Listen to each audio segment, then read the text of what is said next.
네, 괜히 300만 선택했겠습니까? 원데이 자동차 보험.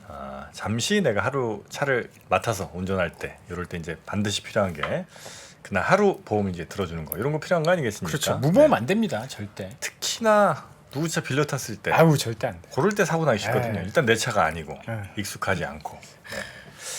저도 정프로님 차 한번 물어보고 싶은데 네, 들고 원데이 네, 딱 보험. 가입하고 하면 보험 뭐 가입해야죠. 무조건입니다. 네.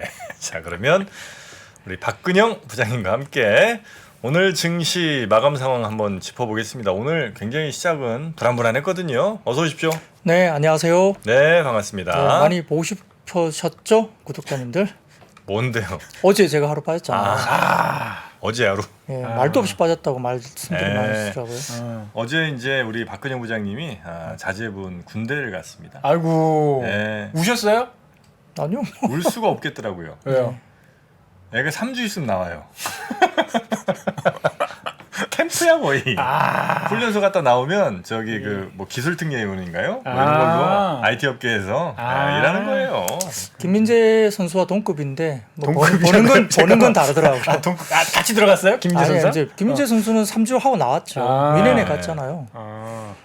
그 3주. 어제 입수하면서 선크림을 가져가더라고요. 그래서 의지가 강하구나. 안 타겠다는 의지가. 네. 선크림 가져가야죠. 필수품입니다. 요즘에 비비 안 가져간 게 어디예요? 예, 비비까지는 좀 오버인 것 같고요. 그렇죠. 예, 근데 훈련소 들어갔는데 선크림은 좀 오버 아닌가요? 아이, 그 발라야 됩니다. 요즘은 또 그렇군 MZ 세대들. MZ 세대들. 네. 네. 자, 그러면 오늘 진짜 시작할 때는 뭐 거의 뭐 한 1% 넘게 이렇게 막 폭삭 빠지고 그래서 오늘 큰일 났다. 미국장 그대로 받는구나 했는데 다 양 시장이 모두 플러스로 마감했습니다. 네, 코스피는 19.17포인트 하락 출발 보였고요. 출발 시작부터 외국에는 현선물 매도, 그리고 기관도 현물 매도, 선물만 매수 이렇게 출발을 했습니다.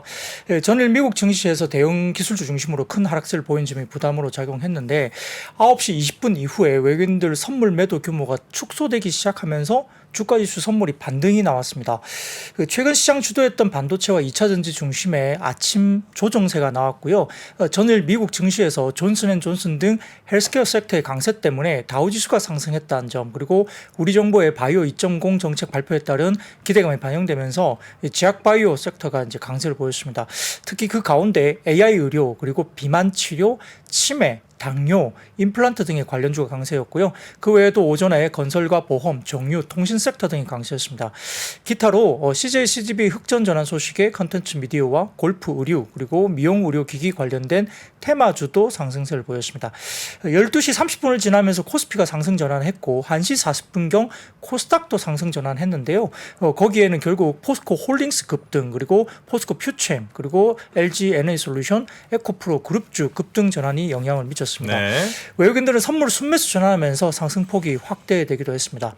전일 미국 증시 부진과 특히 필라델피아 반도체 지수가 3.62% 하락한 가운데 삼성전자나 SK하이닉스의 약세가 오전 코스피 하락을 주도했지만 오후 들면서 2차전지 소재, 그리고 배터리 관련 대형주들의 강세가 뚜렷하게 전개되면서 반도체 약세의 영향을 상쇄를 했고요.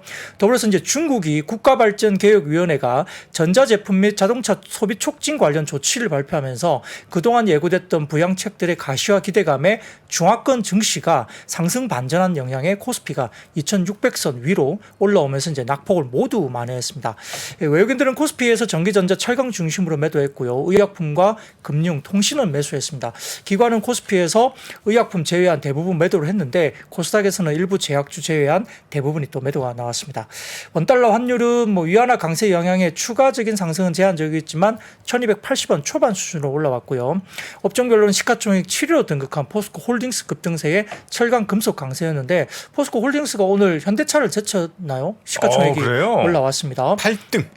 네, 올라왔습니다. 포스코홀딩스가 네, 오늘 10% 넘게 올라왔기 때문에 현대차 시총을 아마 제치고 있습니다. 제약과 치료제, 백신, 바이오, CMO 종목들 중심으로 의약품 강세가 보여줬고요. 특히 이제 외국인과 기관 순매수 상위권에 위치한 유한양행이 장중 15% 가까운 급등세를 나타냈습니다. 2차전지 소재주도 부각되면서 화학이 상승했고 최근 상대적으로 부진했던 음식료품도 반등세를 주었고요. 반면 해운 항공주 골고루 약세 보이면서 운수 창고는 부진했습니다. 그 가운데 전일 매각 기대 감소에 급등세를 기록한 HMM은 단기 차익 실현 매물이 출회되면서 장중 6%대 하락세를 보였고 반도체 약세의 전기전자는 하락했지만 LG에너솔루션이 장중 3%대 상승세를 기록하면서 추가 하락을 제한했습니다. 코스닥도 외국인 기관 자금 유출되는 가운데 935선 회복하면서 연중 최고가 지수가 나왔습니다. 아, 그래요? 예, 업종별로는 제약과 일반 전기전자, 유통이 강세였고 반면 반도체와 IT 하드웨어, IT 부품 등 기술 업종들이 가장 부진했고요. 오늘 저녁은 미국의 증시 옵션 만기일입니다. 오늘 그래서 변동성이 클 것인데 약 2조 4천억 달러 정도 규모의 이제 만기가 걸려 있죠. 2.4조 달러. 규모 만기가 걸려 있습니다. 옵션이 네, 엄청나게 이제 변동성이 클 가능성이 있고요. 여기에다가 다음 주 초 월요일 날 나스닥 100 리밸런싱도 임박되어 있기 때문에 빅테크 가중치 조절로 인해서 일단 문제가 변동성이 올 수 있는 거죠. 주춤하는 펀드들이 매물 일시에 나올 수도 있기 때문에 어제부터 그런 징조가 나왔다 볼 수 있겠고요. 단기적으로는 변동성 조금이 이제 커질 수 있는 영향이 있는데 사진을 띄워주시면 이 관련해서 관련된 내용이 나옵니다. 사진 좀 띄워주시면 이렇게 이제 리밸런싱이 된다는 것에 대해서 발표된 내용이니까 이걸 좀 참고를 하시면 될 것 같습니다.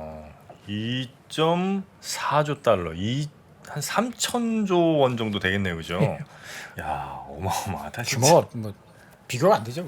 옵션 만기가 이 정도로 금액이 좀 몰려있기 때문에 이 변동성이 좀 커질 가능성에 대해서 좀 짚어주신 것 같고요. 네. 자, 그러면 오늘 뭐 상승 혹은 하락했던 그런 업종들 한번 짚어주시죠. 어디부터 가볼까요? 네, 우선 제약바이오가 눈에 띄게 올라왔습니다. 코로나19 관련된 제약산세가 국내에서 약간 이슈가 돼가지고 코로나 관련주도 좀 오늘 올라오기도 했는데요.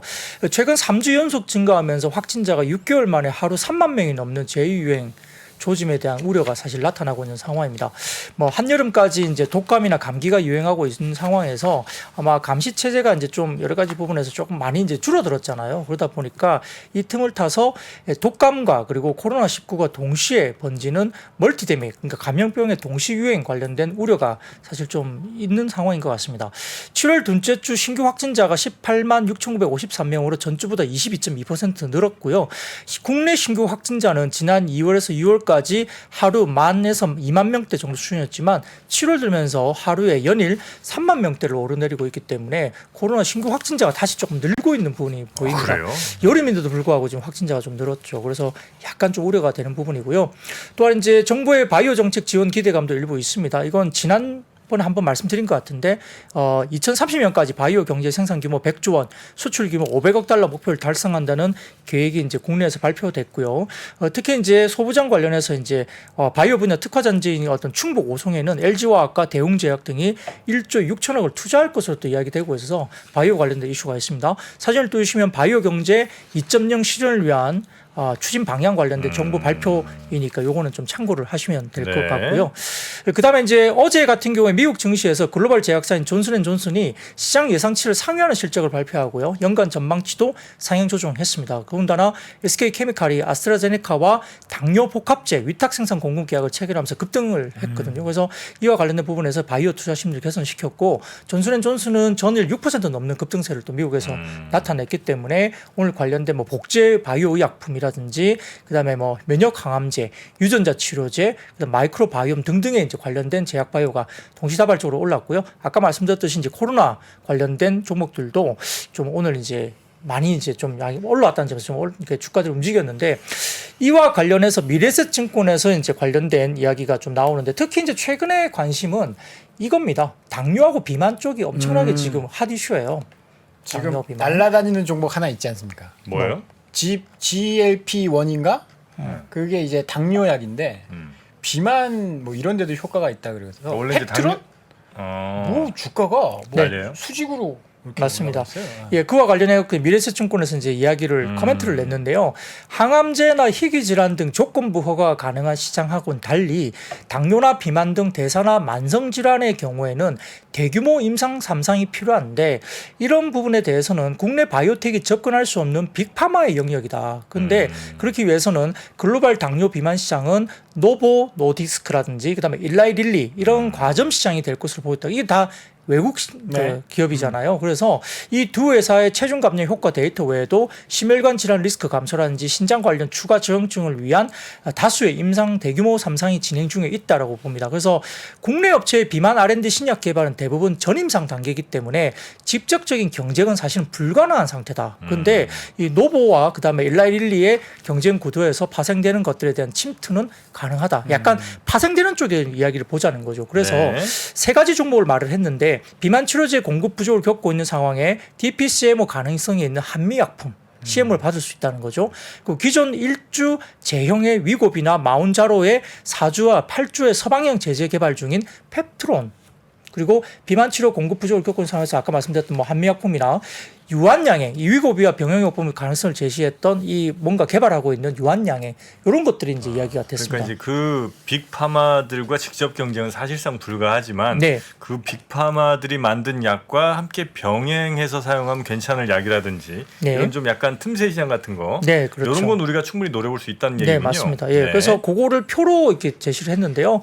띄워주시면 국내 업종 뭐 강세 구간이 이제 뭐 세 차례 과거 있었는데 이 관련해서 뭐 알츠하이머나 비만 그다음에 M&A 이런 관련된 지금 제약바이오의 모멘텀이 있다고 보는 것 같습니다. 그래서 알츠하이머는 삼성바이오로직스가 수주 관련된 건이 있고 비만은 아까 말씀드렸던 뭐 한미약품뿐만 아니라 유한양행이나 펩트론 관련된 주목을 해야 된다. 그리고 M&A 관련해서는 최근에 빅파마의 신규 타겟 M&A가 상당히 크게 진행되고 있다고 하면서 이제 한올바이오파마 등등 관련된 네. 투자 아이디어를 제시를 했습니다. 그래서 이런 것들 중심으로 이제 주가들이 꽤 많이 올라갔거든요. 그리고 이제 오늘 관련해서는 뭐 최근에 뭐 그 SK 바이오팜 관련해서도 이제 이야기가 나온 것 같고요. 판매에 따른 로열티가 내년부터 본격화되는데 그와 관련된 모멘텀을 가진 게 또 SK 바이오팜이라는 이야기도 이제 했습니다. 그 엑스코프릴은 자체 개발 판매 중인 혁신 신약인데 SK 바이오팜이 이제 경쟁 약품 대비 압도적인 효능을 갖고 있다고 언급을 했고요. 여기에 따라서 상당히 좀 내년을 바라보는 쪽에서는 상당히 좀 긍정적이다 이렇게 이야기를 한 것 같고 그다음에 이제 하반기 주요 키워드가 이제 결국은 뭐 M&A라든지 바이오젠 에자이의 레켄비의 정식 승인이라든지 CMS의 보험 커버에 따른 알츠하이머 그러니까 이제 우리가 말하는 이 치매 관련된 시장 개화가 예상된다 이야기가 나온 것 같습니다. 그와 관련된 부분도 좀 이야기를 했고요. 뿐만 아니라 지금 관련해서 지금 사진을 하나 띄워주시면 코스피하고 코스닥 내에서 제약바이오 이제 시총 비중 추이입니다. 그러니까 전체 21년도에 이제 13.7%까지 제약바이오의 비중이 굉장히 많이 올라갔었는데요. 지금 7.7% 정도까지 거의 반토막 정도로 시총 비중이 줄었다는 거죠. 그러니까 약간 여러 이제 국내뿐만 아니라 해외 쪽도 이제 IT 글로벌 기업들이 이제 막 주가 올라가니까 네. 제약바이오가 많이 빠진 거죠. 그래서 시총 비중도 많이 빠져 있는 상태이기 때문에 아마 실적단이 좋아지는 규모 그리고 여러 가지 모멘텀을 가진 종목들이 좀 올라갈 수 있는 네네. 여건도 된다고 이제 평가를 한 것 같습니다. 오를 만한 룸이 좀 생긴 것 같다. 들어갈 네. 만한 자금이 좀 들어가려면 어쨌든 좀 빠졌어야 되는데 네, 전체 맞습니다. 비중이 코스닥에서 이 정도 된다면 조금 이제 바이오 쪽을 채워넣어도 될 만한 상황이 된 것 같다. 네, 그런 것도 있고요. 그다음에 이제 다음 사진 띄워주시면 이거 있습니다. 이거는 PP에 투자라는 플랫폼에서 가져왔는데 국내 제약사들의 AI 전문 기업과의 협업 현황입니다. 그러니까 우리가 이제 최근에 의료 AI 이야기가 많이 나오잖아요. 네. 뭐 루노 뭐 여러 가지 뭐 그다음에 그 뷰노 루닛 뷰노 루닛. 예, JLK 뭐 이런 종목도 이야기하죠. 딥노이드. 예, 뭐 그런 이야기 하죠. 근데 이제 신데카 바이오 뭐 이런 쪽도 마찬가지고 이 국내 전통 제약사들이 이렇게 AI 전문 기업과의 협업 현황이 나타나고 있기 때문에 이런 전통 제약사들의 AI 관련된 진출도 상당히 좀 굉장히 적극적인 행보가 나타나고 있다는 이야기를 하고 있고 다음 사진 보시면 인공지능 AI 신약 개발 시장 규모도 이제 기하급수적으로 이렇게 늘어난다는 보고서들이 나와 있습니다. 이런 것도 나와 있고요.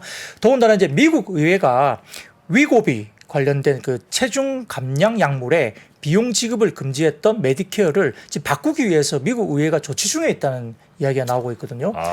그래서 메디케어는 2003년 네. 이후로는 수급자들의 비만 치료 비용을 아예 지급을 하지 않고 있습니다. 근데 비만 치료제 관련해서 지금 공공보험을 적용하는 법안이 추진되고 있다고 하거든요. 그래서 이제 노보라든지 일라이릴리, 베링거 일긴하임 등의 비만 치료를 갖고 있거나 개발 중인 기업들은 여기에 대해서 당연히 지지를 할 수밖에 없겠죠. 이것도 비만 치료제에 상당히 좀 모멘텀이 되는 상황이고요. 네네. 더군다나 이제 다음 사진 보여주시면은 해외발 이제 소문인데요. 하루 1회 맞는 비만 주사제 삭센다 공급 물량이 쇼티지다. 이게 노보 제품인 것 같아요. 그 비만 주사제가 지금 공급 물량 아예 쇼티지라고 합니다. 네네. 그러니까 비만이 굉장히 지금 핫해지는 거죠.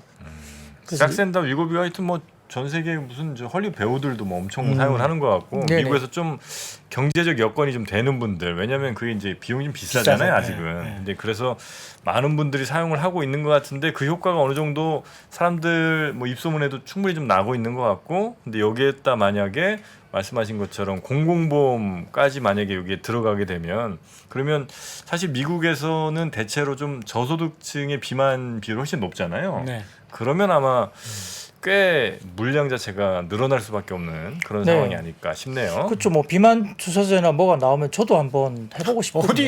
어디 뭘 또 비만까지 맞아요? 뭘 또? 뱃살이나 이런 거. 아이고. 왜 그러세요? 그런 정도가 아니에요. 막 200kg 나가시는 분들 네. 그런 거지. 아니 오늘 사실 바이오 보니까 네. 사실 어제 넷플릭스 급락하고 테슬라 급락해서 약간 어제 근데 이제 헬스케어는 올랐단 말이에요.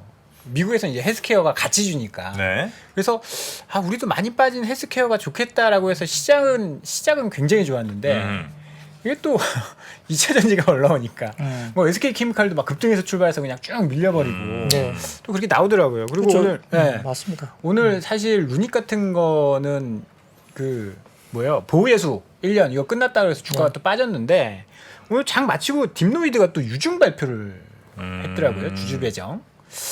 그래서 여기에 대해서 조금 막 불안한 감들이 분명히 좀 있는 것 같아요. 2차 전지가 올라온 것도 있긴 한데 너무 한쪽으로만 쏠려서 이쪽으로는 전혀 뭔가 좀 뭐 나눠줄 만한 여유가 없는 게 아닌가. 네네. 그렇죠. 이제 좀 시속 게임이 되는 거죠. 네. 수급적으로는. 그래서 뭐 막판에 2차 전지 소재가 또 급등하니까 네. 아침에 올랐던 뭐 제약바이오는 조금 윗꼬리를 달았는데요. 근데 워낙 많이 빠졌던 섹터여서 좀 주목을 받는 것 같기도 하고 해외 쪽에서 지금 제약바이오가 이제 들썩이기 시작하면 아무래도 국내에도 또 다시 영향을 미치겠죠. 근데 확실히 이 비만하고 당뇨 관련된 쪽은 좀 핫한 것 같아요. 시기적으로도 그렇고 이 보험 관련된 공공보험 적용까지 되면 미국 시장에서의 어떤 성장성이나 이런 것들도 봤을 때는 뭐 시장이 열리지 않을까요?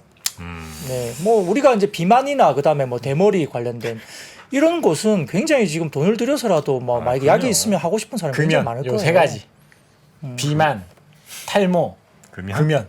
아, 근데 이게 지금 약이 나와 금연도 그렇고 비만도 그렇고 부작용이 자살하는 사람이 좀 있답니다. 이 얼마 전에도 비만 그러니까 감정적으로 약 좀 굉장히 약간 불안정한 그런- 상태로 네. 갈 수도 있다. 어, 아 그래요? 우울증을 가져오나요? 그런 것들이? 약간 그런 것들이 있다라고. 네네네. 뭐 그거는 뭐 노보노디스크 쪽에서 아마 소송을 걸지도 모르겠으니까요. 네, 그 팩트 체크는 본인이 알아서 잘하시. 노보노디스크가 그렇다는 게 아니고요. 네. 비만 약 중에 어떤 것이. 글쎄요. 뭐 그거는 이제 글로벌 빅파마들과 한번 싸워보시면 어떤 느낌인지 아실 것 같습니다. 제가 말씀드리지만 비만 치료제 이제 이야기가 나오니까 이제 인모드 같은 회사들이 또 실적이 좋아지죠. 인모드가 그 미용기기 주- 쪽이죠. 주름 펴는. 네네. 그러니까 이제 너무 쫙 빠지니까 얼굴에 이렇게 막 이렇게 쭈글쭈글해지죠. 뭐 그런 것들 때문에 같이 지금 트래픽이 올라가고 있어서 이 모드가 이제 조만간 실적이 정식적으로 나올 거기 때문에 아마 서프라이즈가 나오면 또 시장에서 반응을 하겠죠. 네네. 예. 자 그리고 인공지능 네. 관련주가 오늘 또 갔습니까? 네, 뭐 네이버 관련된 이슈입니다. 네이버가 이제 자체 개발 뭐 대규모 인공지능 하이퍼 클로바 X 관련된 이제 일정이 나왔습니다. 사진을 띄워주시면 그 네. 관련된 인공지능 일정이 이제 이렇게 표시가 되어 있는데 타임라인은 이제 공식적으로 발표를 한 거죠. 그러다 보니까 이 관련해서 그 인프라 관련해서는 하이퍼 클로버 X가 7월 10일 스타트업 대상 선공개가 되고요. 8월 24일 오프닝 됩니다. 그리고 검색과 관련해서는 CUE 9월 베타 그리고 11월 통합 검색 내 부분 적용이 이제 검색이 될 것 같고 광고에 있어서는 11월 콜로바4 AD가 선공개될 걸로 보이고 창작과 관련해서는 9월에 콜로바4 라이팅 베타가 9월에 나올 걸로 봅니다. 그러니까 네이버가 이제 어쨌든 이런 부분에 대한 타임 스케줄을 공식적으로 발표를 했기 때문에 이와 관련된 부분에 대해서 이제 AI가 좀 주목을 받았는데요. 더군다나 이제 뭐 역시 애플이 챗GPT에 대한 대항할 자체 AI 언어 모델을 또 개발 중에 있다는 게 최근에 발표됐지 않습니까? 그래서 메타도 인공지능 초고대 언어 모델인 LLM 그 라마죠. 새 버전, 두 번째 버전의 설계도를 또 공개했다는 소식도 전해졌고요. 여기에 대해서 최근에 이제 전일이죠. AI 분야 세계 4대 석학으로 꼽히는 앤드류 응 미국 스탠퍼드 교수가 AI의 미래와 방향성의 주제로 열린 강연에서 모든 사람이 코딩을 할 수 있고 본인의 AI를 만들어서 비서처럼 쓰는 시대가 올 것이다라고 그 세계 4대 석학으로 꼽히는 이분이 이제 말씀하셨던 겁니다. 앤드류 응. 네, 이름이 앤드류 응이래요. 앤드류 응. 앤드류 응? 아 이거 그럼 궁금할 때. 궁금할 땐 앤드류 응? 이렇게고. 그다음에 좀 알았을 때는 앤드류 사람 이름 갖고 그렇게 놀리는 거 아닙니다. 죄송합니다.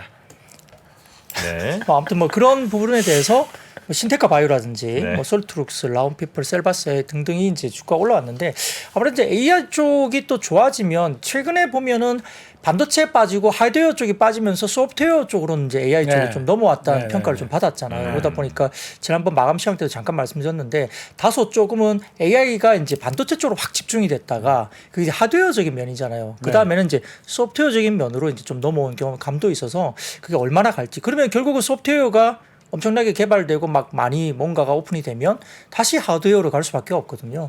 그것도 어떻게 이제 수급이 또 그렇게 흘러갈지는 좀 지켜볼 필요는 있겠습니다. 네. 자, 그리고 TSMC는 순이익이 4년 만에 감소했다는데 뭐 반도체 관련해서는 뭐 어떤 움직임이 좀 있었나요? 네, 뭐 지난밤 뉴욕 시장에서 테슬라랑 넷플릭스의 실망 기대감이 있었습니다. 그 혼조 마감했던 가운데 필라델피아 반도체 지수가 TSMC 부진한 실적 발표 등에 급락 마감하면서 어제 반도체 지수는 3.62%나 급락했습니다. 뭐 인텔도 3% 이상 빠졌고요. 그다음에 AMD 같은 경우 5.3%나 빠졌고 TSMC는 5% 이상 빠졌습니다. TSMC가 전일 실적을 발표를 통해서 2분기 순이익이 뭐 대만 달러로 뭐 했지만 어쨌든 국내로 본다면 7조 4천억 정도 규모입니다. 지난해 2분기에 비해서 23.3%나 줄었다고 발표를 했고요. TSMC의 분기 순이익이 감소한 것은 2019년 2분기 이후에 4년 만에 처음입니다. 그러니까 다소 좀 기대감이 높았던 것 같아요. 그래서 이제 TSMC 회장이 이야기하기를 애리조나 공장에서 반도체 생산이 2025년으로 좀 연기가 될 것 같다 이야기를 했습니다. 그러니까 이것도 좀 악재였습니다. 공장에서 반도체를 공급받으려 했던 아이폰 제조업체 애플의 계획도 다소 좀 차질이 좀 불가피해졌다. 이것도 IT 쪽에서는 약간 좀 부정적이겠죠. 네. 더군다나 이제 전반적인 부분에서는 AI 관련된 수요 증가를 관찰하고 있는데 다소 조금은 반도체 어떤 경기를 만회할 정도는 좀 아니다. Not enough이라는 이제 어떤 그 단어를 써가면서 네. AI 특수화 관련된 부분에서 조금 보수적인 언급을 했거든요. 그러다 보니까 이제 반도체 관련주가 역시나 AI 기대감이 상당히 한껏 올라 있었기 때문에 관련된 쪽에 약간은 TSMC 쪽에서는 좀 보수적인 코멘트를 했습니다. 그래서 이 반도체 경기를 만회할 정도는 아니라고 언급을 한 것이 조금 네. 영향을 미쳤고요. 근데 이제 그것뿐만 아니라 어제 이제 기술주가 좀 많이 빠지기도 했습니다. 테슬라나 뭐 넷플릭스나 그다음에 반도체 쪽도 많이 빠졌는데 이 부분에 대해서는 약간의 수급적인 이슈도 이제 있다라고 이제 평가가 되고 있습니다. 그래서 이와 관련해서 이제 신영증권에서 전일 미국 기술주 급락에 대한 세 가지 요인 정리를 해외발 이슈 관련해 가지고 이제 좀 언급을 했는데요. 기술주 하락에 대한 의견이 세 가지가 있는데 첫 번째로는 테슬라와 넷플릭스는 예상치를 상회한 부분이 있긴 하지만 세부 내용을 보면 다소 좀 폭발적인 성장을 기대했던 것에 대한 부분들은 좀 못 미쳤다. 그래서 차익 실현이 좀 나왔다는 거고요. AI 관련 수요 증가세가 관찰되고 있지만 아까 말씀드렸던 경기 하락 사이클을 완충하기에는 약간의 not enough라는 평가에 대한 부분에 대해서 발언이 조금 어느 정도 영향을 미쳤다 보는 것 같고 두 번째로는 아까 말씀드렸던 나스닥 100의 특별 비중 조정을 앞둔 매물 출회가 이제 기술적으로 좀 나왔다라고 평가를 했습니다. 그래서 마이크로소프트가 지금 12.67%, 애플이 12.04%, 엔비디아가 7.36%, 아마존이 6.88%, 메타가 4.49% 정도의 테크 상위 5개 종목이 전체 나스닥의 43%가 차지하니까 이게 리밸런싱이 다음 주 초에 이루어지기 때문에 아마 그 해당 상위 5개에서 7개 종목 비중을 10% 상당을 줄여야 되니까 미리 좀 줄인 거 아니냐 이렇게 이야기를 한 거죠. 그래서 더군다나 ETF 같은 경우에는 매물을 쏟아질 것으로 이야기됐기 때문에 아마 조정이 나왔다는 거고요. 아까 말씀드렸던 올해 또 오늘 같은 경우에 아까 말씀드렸던 또 만기일이라 말씀드렸잖아요. 네. 그다음 만기일 전후를 앞두고 아마 좀 미리 줄인 것 같다 이렇게 이야기를 했습니다. 더군다나 이제 미국의 6월 경기 선행 지수가 좀 하락세가 나타냈고 국채 금리가 일부 좀 반등을 줬기 때문에 대형 기술주들에 좀 영향을 미친 것이 아니냐 이렇게 평가를 했는데요. 다만 어제 급락했던 대부분의 종목들이 시총 상위주였고 리밸런싱이 이루어진 게 다음 주 초니까 24일 리밸런싱이 끝나면 오히려 이 종목들은 더 오를 수도 있다라는 해외 쪽의 평가가 있다는 것도 코멘트가 붙었기 때문에 다음 주 초 지나고 리밸런싱 이후에 관련된 주가 흐름도 좀 보셔야 될 것 같습니다. 네. Not enough. 네. 나 자, 그리고 오늘 뭐 이야기 안 할 수 없는 정말 내가 이유를 알았어. 이유를 2차 전지 오늘 급등한 이유를 오늘에 알았네. 아 그래요? 예. 조용히 하시고요. 뭔가요? 자, 그러면 일단 2차 부장님 전지 이야기부터 좀 들어보고. 2차 전지 이야기 한번 좀 가보겠습니다. 네, 뭐 테슬라가 이익률 부진 때문에 사실 9% 넘게 급락했지만 이제 아까 말씀드린 것처럼 다소 이 종목이 빠진 것이 일부 이제 뭐 사이버 트럭 재원도 좀 말이 안 나왔고 이렇기 네. 때문에 좀 약간 실망감도 있었다. 안 나오는 거 아니에요? 그런 건 아닌 것 같아요. 하반기에 인도한다 그러면 예. 재원 정도는 얘기를 해줘야 돼. 그 신비주의인가? 테슬라는 뭐 자기들 마음이니까. 네. 근데 재원 이야기가 없었긴 했었죠. 그래서 네네. 약간 거기에 대한 실망감도 있긴 했지만 주가가 9% 넘게 급락한 것은 아까 말씀드렸던 약간 리밸런싱 이슈가 이제 수급적으로 네, 있었다는 수급적인 걸로 거. 볼 수 있겠습니다. 그래서 근데 이제 다만 이제 이번에 매출액을 상당히 많이 올리긴 했지만 약간의 그 뭘까 이익률 부분이 좀 빠진 것 같아요. 그래서 지금 매출 총 이익률이 18.2% 기록하면서 전년 동기가 25%였거든요. 그러니까 매출 총 이익률이 이제 좀 빠졌다는 거고요. 영업이익률도 9.6%인데 전년 동기 14.6%보다 5%포인트 정도 영업이익률도 좀 빠진 거다. 기아차보다 낮습니다. 이익률. 그렇기 때문에 이 매출 총 이익률과 영업이익률 모두 지난 5개 분기 가운데 가장 낮은 수치니까 최근에 이제 가격 인하를 하면서 이렇게 판매를 많이 했잖아요. 근데 그 영향이 사실 있었다고 볼 수는 있습니다. 그래서 더군다나 아까 말씀드렸던 테슬라 경영진이 컨퍼런스 콜에서 사이버 트럭과 로봇 택시에 대한 구체적인 사양 그리고 인도 시점을 공개 안 한 것이 다소 좀 센티적으로 좋지 않았다는 거고요. 3분기에 공장 개선을 위한 업무 중단도 차량 생산이 다소 좀 느려질 것으로 또 밝혔기 때문에 3분기에 대한 약간의 이 우려도 있었다는 거죠. 그래서 이제 주가들이 사실 아침에 빠져서 시작을 했습니다만 좀 많이 주가가 또 올라간 이유는 또 있습니다. 근데 네. 그 가운데 포스코 홀딩스가 급등을 했고요. 갑자기 급등했어요. 네, 그리고 포스코 퓨처엠이 급등했거든요.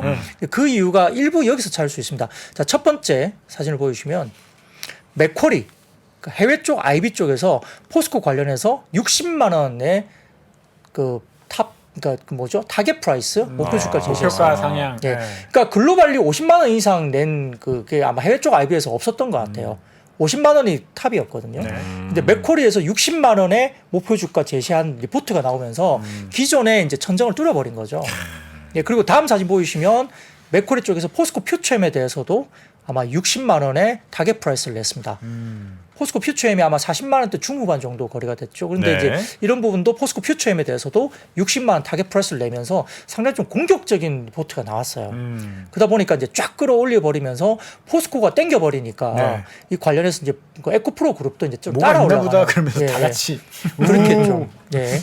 그러면서 이제 뭐 좀 약간 아침에 올라갔던 제약바이 좀 팔고 네. 이쪽으로 넘어간 수급도 좀 이렇게 그러니까 또 올라가면 올라갈수록 쇼커버가 또 나올 수밖에 없죠. 네, 뭐 네, 그런 네. 부분들도 영향을 미쳤다 볼 수 있습니다. 더군다나 이제 메리츠 증권에서는 오늘 2차 전지 관련된 시사점에 대해서 이제 리포트를 냈는데요. 결국 이제 똑같은 이야기예요. 그러니까 그 기가 텍사스에서 사이버 트럭 출시를 할 건데 초기는 한 2,000대 정도 생산 규모다. 그러니까 해외 쪽에서도 올해 안에는 사이버 트럭이 2,000대 정도밖에 안 나갈 거로 봅니다. 150만 대 이야기돼 있는데 올해는 2,000만 대 정도 수준인데요. 근데 그 뒤로부터는 아마 기가 텍사스에서 아마 25만 대에서 50만 대 정도는 이제 그 이후에 나갈 건데 아마 생산 규모 초기는 좀 낮지만 아마 사이버 트럭 출시가 되기 때문에 이 부분에 대해서 올라갈 것으로 보는 것 같고 해당 모델의 경쟁 차종은 포드 F150 그다음에 이게 이제 F150 라이트닝이죠. 네. 그다음에 GM의 허머 이 정도가 될 걸로 보입니다. 근데 문제는 그 트럭에 관련된 사이버 트럭에 적용된 배터리 에너지 밀도가 사이버 트럭은 250kWh입니다. 예상되는 게. 근데 지금 F150 같은 경우는 190kWh 그리고 실버라도 같은 경우는 200kWh니까 사이버 트럭에 들어가는 에너지 밀도가 훨씬 높아지는 거죠. 그러다 보니까 이제 이런 것들에 대해서 굉장히 뭐 배터리 셀이라든지 뭐 전구체, 양극재 뭐 이런 등등과 관련된 부분에서 결국은 실질적인 Q의 증가 효과로 귀결이 될 것으로 메리츠 증권에서 긍정적인 리포트를 냈습니다. 그래서 이제 배터리 전략 관련해서는 역시나 관련해서 이제 국내 관련해서는 공급망별 상이한 Q의 흐름이 발생이 되겠지만 그럼에도 불구하고 상당히 좀 이와 관련된 Q, 그러니까 물량의 증가 효과가 분명히 국내에도 긍정적으로 갈 것이다라고 이야기를 하면서 LG에너지솔루션과 포스코 퓨처엠, LF 등에 대한 긍정적인 이야기를 메리츠증권에서 오늘 리포트를 했다. 이런 것도 이제 하나 나왔고요. 거기에다가 이제 좀 이따가 말씀하시겠지만 폐배터리 이야기도 또 나왔습니다. 이거는 이제 짧게 좀 말씀드릴게요. SNE 리서치에서 이제 관련된 부분 이제 사진을 좀 띄워주시면 폐배터리 관련해서 글로벌 폐배터리 리사이클링 시장은 연평균 17% 성장하는 시장이 될 것이고요. 지속해서 성장 중인 배터리 시장을 고려한다면 약 10년 후부터는 사용 후 배터리 발생량이 급속도로 증가할 수밖에 없다. 그건 당연하죠. 전기차가 엄청나게 깔리고 그게 이제 폐차가 되거나 뭔가 돌아오는 사이클이 있기 때문에 이제 전방에서 어쨌든 뭐 전기차가 많이 팔리고 그다음에 양극 셀이 팔리고 양극재가 막 나가고 그게 좀 지나고 나면 시간의 차이긴 있겠지만은 폐배터리 쪽은 역시나 사이클링이 올 수밖에 없는 거죠. 그렇겠죠. 그래서 폐배터리 관련된 리사이클링 시장은 현재 배터리 시장보다 빠르게 성장할 것으로 보인다고 이렇게 SNE 리서치에서 이야기를 했습니다. 그래서 좀 이따가 뭐 이렇게 심층 인터뷰 쪽에서 뭐 교보증권의 뭐 연구원님 모시고 이 부분을 말씀하시면 될 것 같고요. 더군다나 오늘 포스코 퓨처, 그 포스코 홀딩스가 급등했는데 네. 이 부분에 대한 언급이 이제 유진투자증권에서 약간 관계 있는 언급 관련된 코멘트가 또 나왔습니다. 사진을 띄워주시면 뭐냐면 업의 경계가 없어지는 금속 시장이라는 이야기를 하면서 유진투자증권이 리포트를 냈는데요. 쉐일 같은 혁신이 될 수 있는 DLE 기술이라는 리포트를 냈는데 이게 뭐냐면 석유 메이저 엑스모빌이 리튬 생산을 위해서 미국에 부지를 개발할 것으로 이야기되는 부분은 이제 이렇게 설명을 한 그림입니다. 네. 그러니까 이제 기존에 우리가 석유 사업을 하는 여러 가지 이 관련된 회사들이 네. 리튬 사업에 뛰어들고 있다는 거죠. 그래서 이제 업의 경계가 무너지고 있고 금속 시장 관련된 부분에서 새로운 쉐일 시장 같은 새로운 금속 시장이 열린다는 유진투자증권 리포트가 나왔습니다. 포스코 같은 데도 이제 철강 회사였다가 이제 이런 2차 전지로 뛰어드는 것처럼 맞습니다. 네. 과거 지금 뭐 에너지 회사라고 할 수 있는 네. 그런 뭐 쉘이라든지 이런 회사들, 엑소모빌 이런 회사들도 이런 2차 전지 에너지 관련해서 뛰어들 수도 있다. 네, 그렇습니다. 네. 그래서 엑스모빌이 제시한 이제 아까 좀 전에 보여드린 그 표가 엑스모빌에서 제시한 관련된 그 리튬 관련된 이야기거든요. 근데 석유 시추 서비스를 제공하는 슈름버거 이게 정확한 건지 모르겠지만 이게 해외 쪽 회사인데요. 이 관련된 회사도 파나소닉하고 리튬 생산 협력 중에 21년부터 시행이 되고 있습니다. 근데 이들이 각각 하고 있는 게 뭐냐면 리튬 직접 추출 기술이라고 하고 있는 DLE 기술이라고 합니다. 이게 리튬 직접 추출 기술이라고 불리더라고요. 네. 이 기술을 기반으로 리튬 시장에 진출하려고 한다는 게 있습니다. 그래서 리튬 직접 추출 기술은 염수 내의 다량의 불순물 제거 공정과 장시간의 증발 농축을 단축시키기 때문에 몇 시간 또는 며칠 내에 단기간에 염수로부터 리튬을 선택적으로 직접 추출할 수 있는 기술인데 이 DLE 기술을 기반으로 엑스모빌이라든지 다른 회사들이 굉장히 뭐 빠르게 리튬 사업에 뛰어들고 있다 하는 것 같고요. 이 기술의 그 오펙스는 톤당 2,800에서 3,600달러 추정이 되는데 기존의 염수 폰드 공정이 있는데 이게 3,300에서 4,900달러 정도 들어간대요 비용이. 근데 그거 대비해서는 약 15에서 27%나 비용이 저렴할 수 있는 기술로 알려져 있습니다. 그러니까 이제 그 직접 리튬 추출 기술을 이용하게 되면 네.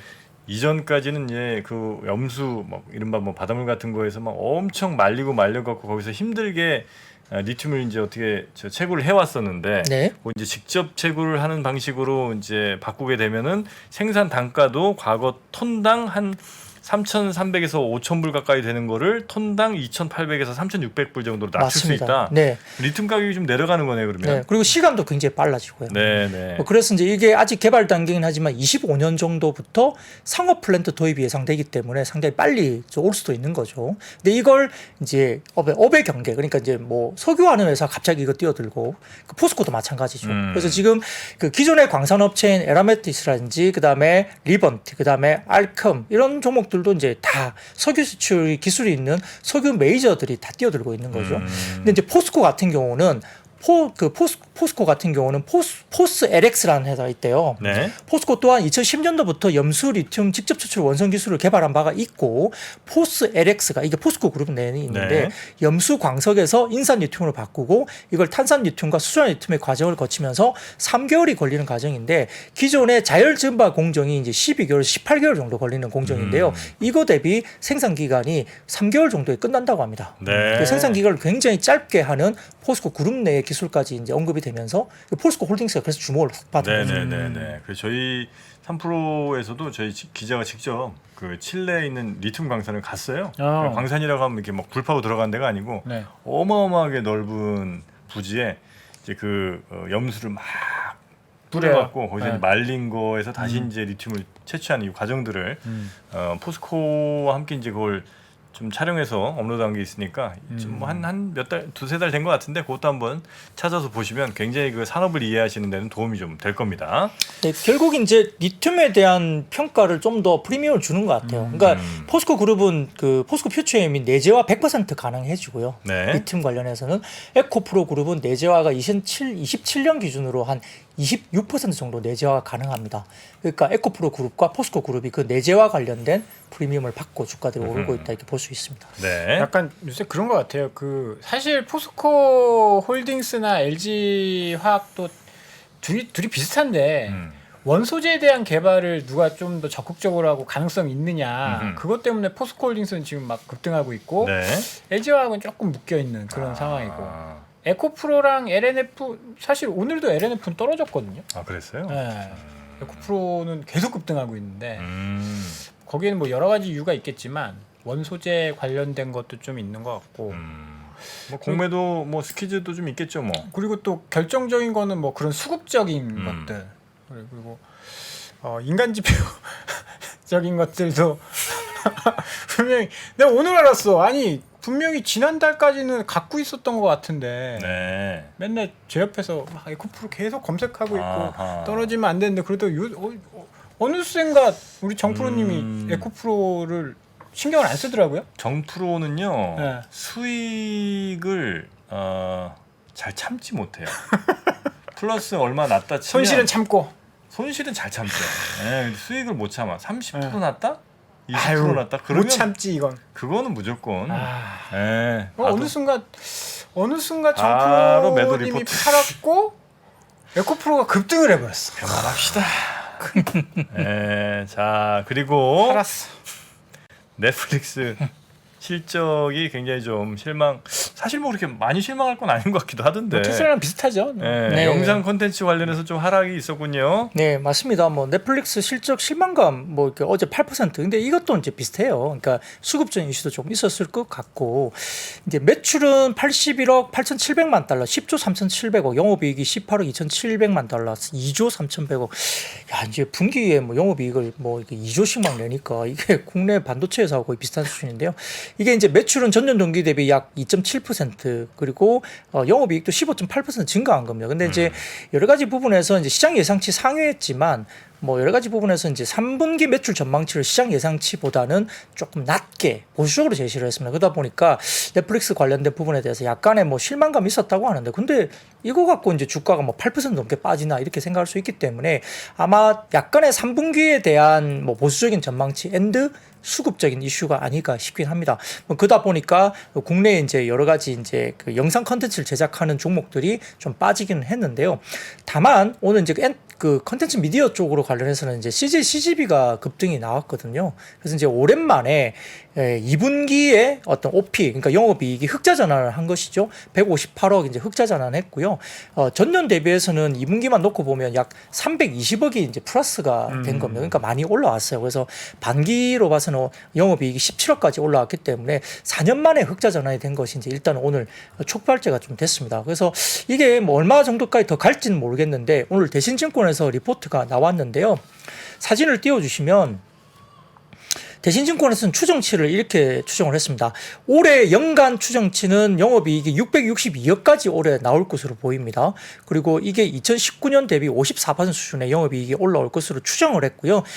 내년 같은 경우는 매출이 2조 5천억 그리고 영업이익이 1,500억까지 올라올 것으로 이야기를 했습니다. 그러면 내년 같은 경우에는 2019년 코로나 직전 대비 매출은 128% 정도 수준이고요. 영업이익은 1,500억이면 2019년 대비해서는 120%까지 올라오니까 뭐 코로나 이전보다 더 좋아지는 그림으로 일단 추정을 한 거예요.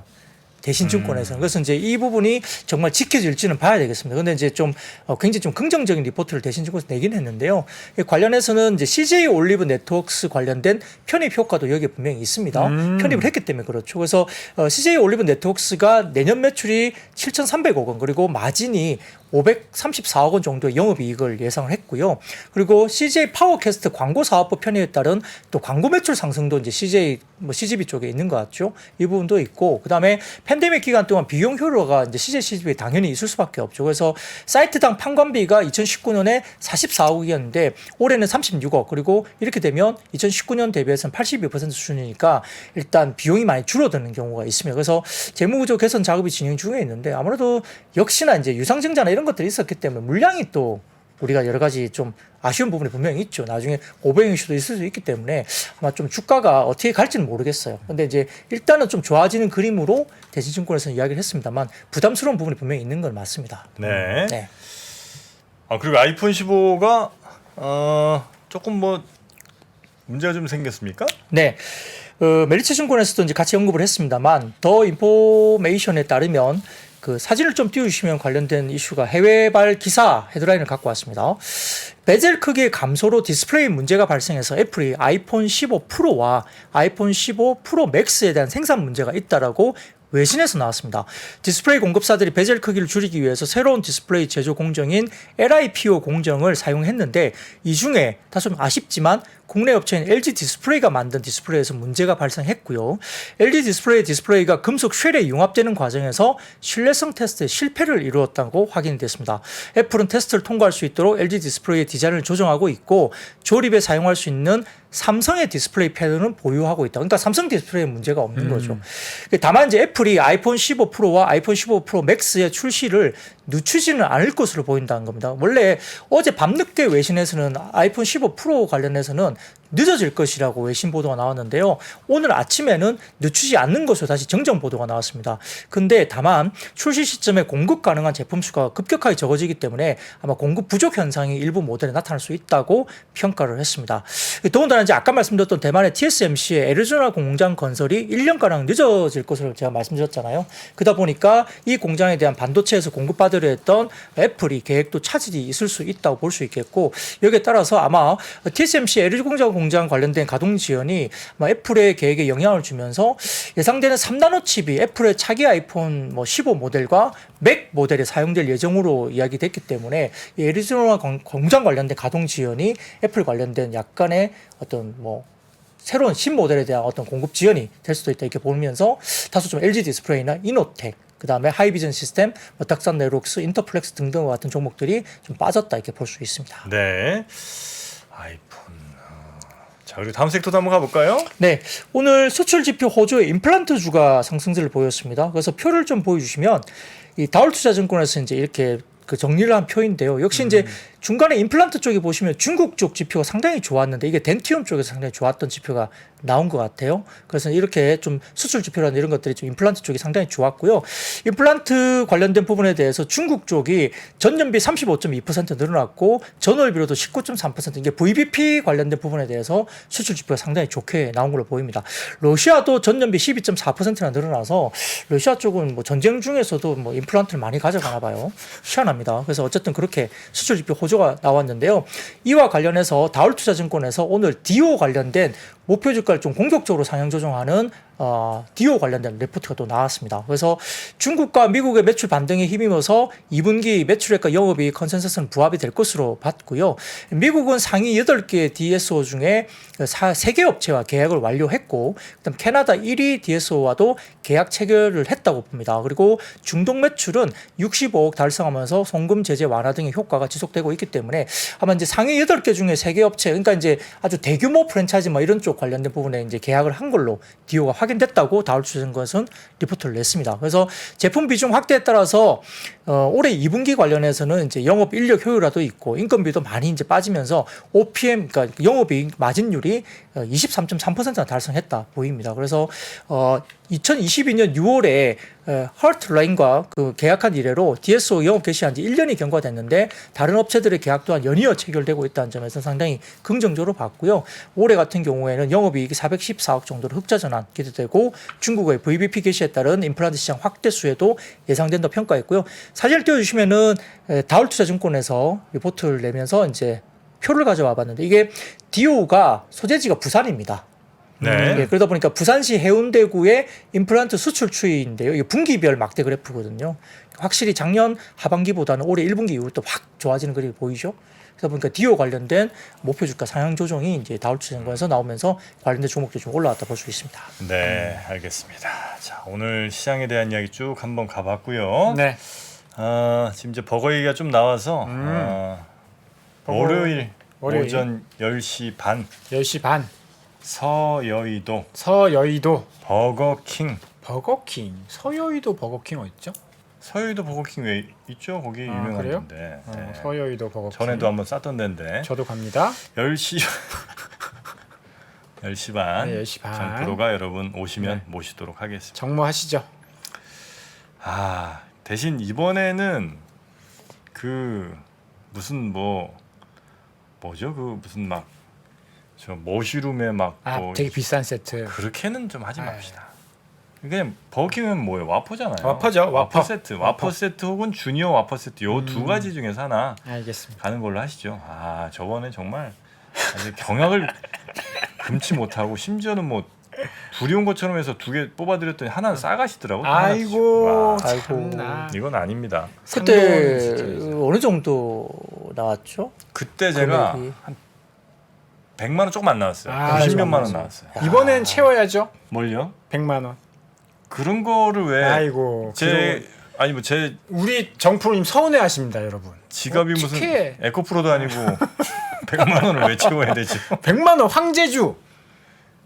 정프로 황제주 아하이. 갑니다. 네, 그러지 마시고 월요일 10시 반. 한 제 생각에는 SK 하이닉스 정도면 될 것 같습니다. 한 8분 정도 오시면 11만 5천 원쯤 되거든요. 네, 그 정도로 딱 막으면 적절하지 않을까 싶습니다. 또 월요일부터 일도 바쁘신데 또 날도 더운데 거기까지 뭐 이렇게 힘들게 오십니까? 꼭 필요한 분들, 꼭 정프로랑 할 얘기 있는 분들만 10시 반 서여의도 버거킹으로 모여주시기 혹시 바랍니다. 저도 가도 갑니다. 되나요? 저도 갑니다. 서여의도. 모르면 몰랐지. 둘이 왜 와? 아는 한 갑니다. 네. 그러실래요? 네. 좋습니다. 버거킹은 제가 모시겠습니다. 자, 그러면 오늘 MC 유리가 있지 누가 이렇게 말씀하시나요? 네, 디아블로 와퍼라고 뭔가 이름부터 좀 불길한데 8만 원짜리 아니에요? 그거 뭔가 좀 디아블로 비싸 보이는데. CD 주고 그런 거. 자, 그러면 우리 박근영 부장님 여기서 보내드리고 주말 행복하게 잘 보내시고요. 네. 다음 주 월요일에 뵙겠습니다. 네, 감사합니다. 고맙습니다. 장 시작 전부터 종료까지 쏟아지는 수많은 뉴스와 정보들. 이 중에서 어떤 것이 투자에 정말 도움이 되는 정보일까요? 3프로의 증시 셔터맨 박근영 마스터가 직접 정보를 선별하고 투자의 힌트를 드립니다. 시간도 아끼고 투자 아이디어도 얻는 시간, 박근영 부장의 마켓 힌트와 함께 하세요. 자세한 사항은 3프로TV 앱과 홈페이지를 확인하세요.